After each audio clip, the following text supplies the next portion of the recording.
Puji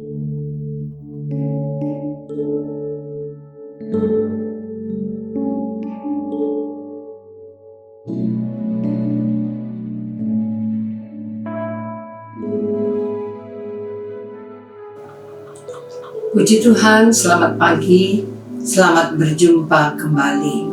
Renungan firman Allah pagi hari ini, kita baca di dalam Matius pasalnya yang ke-7, ayat 21 sampai ayat yang ke-23. Bukan setiap orang yang berseru kepadaku, Tuhan, Tuhan, akan masuk ke dalam kerajaan sorga, melainkan dia yang melakukan kehendak Bapakku yang di sorga.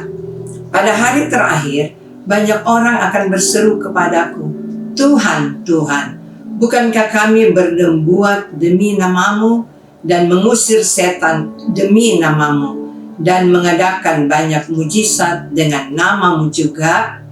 Pada waktu itulah aku akan berterus terang kepada mereka dan berkata, aku tidak pernah mengenal kamu, enyahlah daripadaku, kamu sekalian pembuat kejahatan.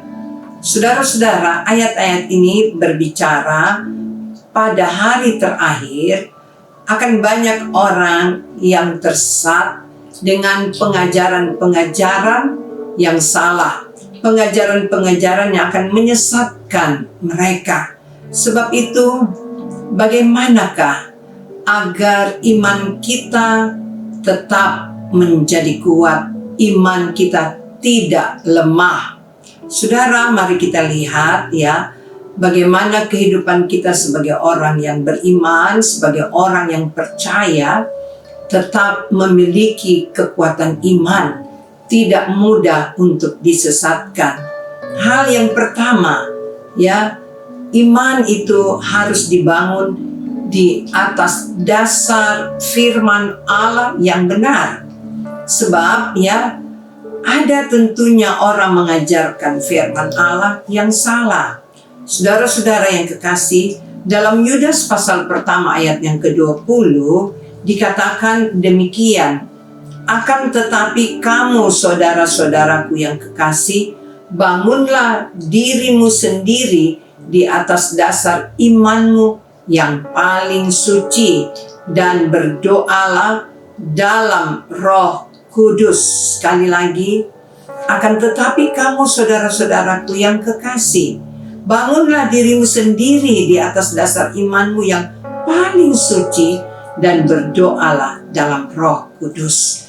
Kita harus membangun iman kita dengan hidup di dalam kesucian dan juga kita hidup ya di dalam Roh Kudus. Dalam ayat yang ke-20 ini jelas diingatkan bagaimana kita harus berdoa dalam Roh Kudus.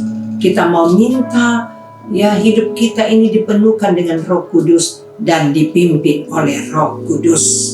Dan hal yang kedua, agar iman kita tetap kuat ya, tidak menjadi lemah, iman harus dipelihara melalui kebenaran firman, bukan konsep duniawi. Sekali lagi ya, iman harus dipelihara melalui kebenaran firman Allah. Saudara-saudara, bukan melalui konsep dunia.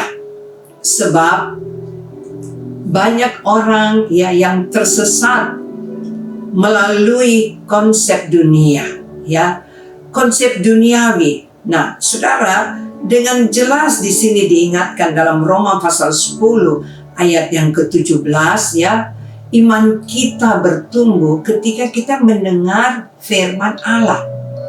Ketika kita membaca firman Allah, mendengar firman Allah ya, baik dalam renungan-renungan, baik ketika kita beribadah kepada Tuhan di gereja ya, di ibadah-ibadah rayon, kita mendengar firman. Tujuannya apa? Supaya iman kita kuat, supaya kita tidak mudah ya disesatkan atau ikut duniawi ya. Nah, di dalam 1 Petrus pasalnya yang pertama Kita akan baca 1 Petrus pasal yang pertama dalam ayat yang ke-13 sampai ayat yang ke-16 ya. Di sini berbicara tentang kekudusan dan kasih persaudaraan. Sebab itu siapkanlah akal budimu, waspadalah dan letakkanlah pengharapanmu seluruhnya atas kasih karunia yang dianugerahkan kepadamu pada waktu penyataan Yesus Kristus. Hiduplah sebagai anak-anak yang taat dan jangan turuti hawa nafsu yang menguasai kamu pada waktu kebodohanmu. Tetapi hendaklah kamu menjadi kudus di dalam seluruh hidupmu, sama seperti Dia yang kudus yang telah memanggil kamu. Sebab ada tertulis, kuduslah kamu sebab aku kudus. Puji Tuhan. Inilah firman ya yang akan memelihara dan kita menjadi kuat. Jadi iman itu harus dipelihara melalui kebenaran firman Allah, bukan konsep duniawi. Sebab kalau menurut konsep duniawi ya, kehidupan daging kita, hawa nafsu kita ini ya yang selalu kita ikuti. Tetapi saat ini menurut konsep firman Allah, bahwa kita sebagai anak-anak yang taat ya, sebagai anak-anak terang, maka hidup kita harus hidup di dalam kesucian, hidup di dalam kekudusan. Dalam ayat yang ke-14, hiduplah sebagai anak-anak yang taat dan jangan turuti hawa nafsu yang menguasai kamu pada waktu kebodohanmu. Jadi ketika hawa nafsu menguasai hidup kita ya, kita menuruti keinginan daging, sama kita hidup ya sebagai anak-anak duniawi. Tetapi kita hidup sebagai anak-anak yang taat, artinya taat untuk melakukan kebenaran firman-Nya. Dalam ayat yang ke-15, tetapi hendaklah kamu menjadi kudus di dalam seluruh hidupmu, sama seperti Dia yang kudus yang telah memanggil kamu. Kita semua telah dipilih, dipanggil ya. Kita mau hidup sama seperti Tuhan kita Yesus Kristus. Dia yang kudus yang telah memanggil saudara dan saya ya. Mari kita mau hidup di dalam kekudusan. Puji Tuhan. Biarlah di hari yang baru ini kita mau tetap kuat di dalam Tuhan, menghadapi keadaan akhir zaman, dunia yang semakin sukar sulit ini.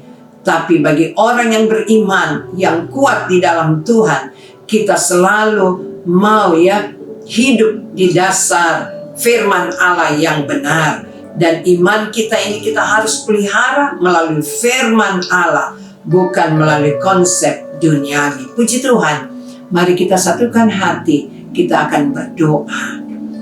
Segala puji, hormat, dan syukur kami persembahkan kepadamu. Kami bersyukur, berterima kasih Tuhan.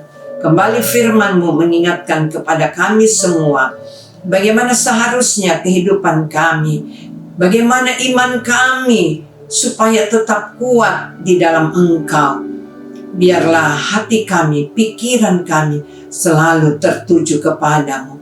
Kami mau hidup di dalam kebenaran firman-Mu ya Tuhan. Tuntun pimpin langkah-langkah kami. Biarlah Allah Roh Kudus senantiasa memimpin perjalanan hidup ini. Tuhan, sucikan, kuduskan keberadaan kami. Biarlah kekuatan Allah Roh Kudus menjadi bahagian kami semua menjalani hidup ini. Terima kasih ya Tuhan, bagi umat-umat-Mu yang bekerja, Engkau tolong ya Tuhan. Bagi umat-umat-Mu yang sedang membuka usaha, Engkau juga tolong memberkati mereka semua, memberkati kami semua. Bahkan dalam karir juga ya Tuhan, dalam pendidikan umat-umat-Mu, Engkau buat mereka berhasil. Engkau yang memberikan kekuatan, kepandaian, hikmat ya Tuhan. Nama Allah yang dipermuliakan. Di dalam nama Tuhan kami Yesus Kristus, kami peralaskan doa ini dan mengucap syukur kepadamu. Haleluya. Amin. Puji Tuhan, Tuhan Yesus memberkati.